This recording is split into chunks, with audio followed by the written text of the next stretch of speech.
Carbon capture, utilization and storage. Aligning with the roadmap launched in December 2025, the carbon capture,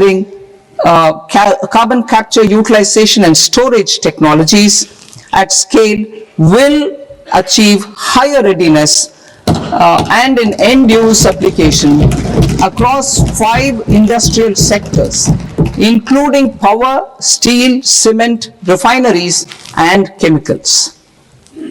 An outlay of 20,000 crore is proposed over the next 5 years for this purpose. City economic regions. Cities are India's engines of growth, innovation, and opportunities. We shall now focus on Tier 2, Tier 3 cities, and even temple towns, which need modern infrastructure and basic amenities.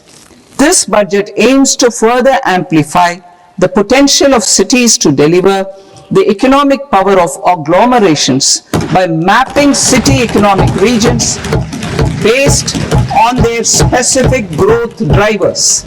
An allocation of 5,000 crore per CER over 5 years is proposed for implementing their plans through a challenge mode with a reform cum result based financing mechanism.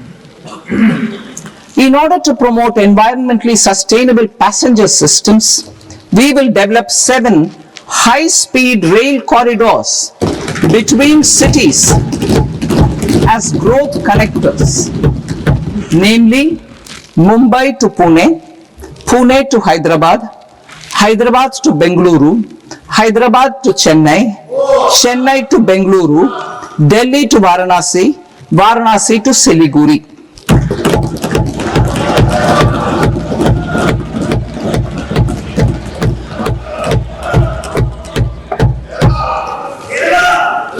Financial sector.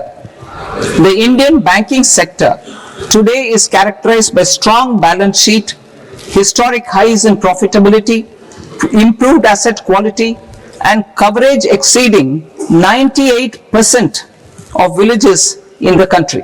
At this juncture, we are well placed to futuristically evaluate the measures needed to continue on the path of reform-led growth of this sector. I propose setting up a high-level committee on banking for Vikasit Bharat.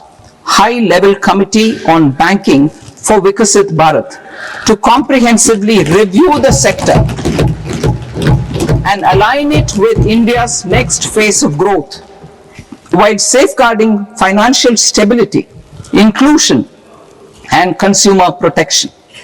The vision for NBFCs for Vikasit Bharat has been outlined with clear targets for credit disbursement and technology adoption in order to achieve scale and improve efficiency in the public sector NBFCs. As a first step, it is proposed to restructure the Power Finance Corporation and Rural Electrification Corporation.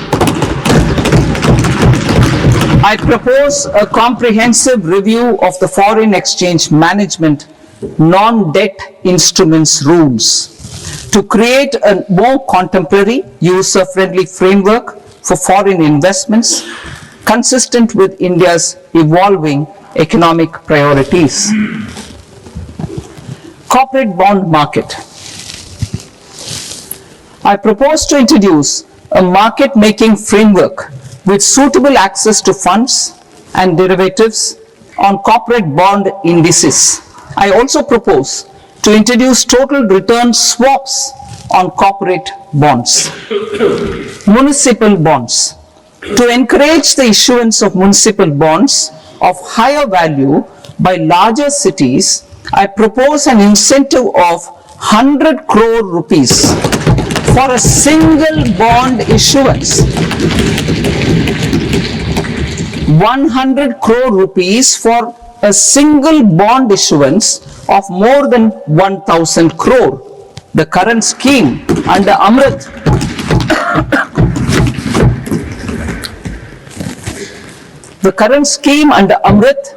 which incentivizes issuances up to 200 crores only, will also continue to support smaller and medium towns. that will also continue to support the smaller and medium towns. Ease of doing business. Individual persons resident outside India, PROI, will be permitted to invest in equity instruments of listed Indian companies through the portfolio investment scheme. It is also proposed to increase the investment limit for an individual PROI under the scheme from 5% to 10%, with an overall investment limit for all individual PROIs to 24% from the current 10%.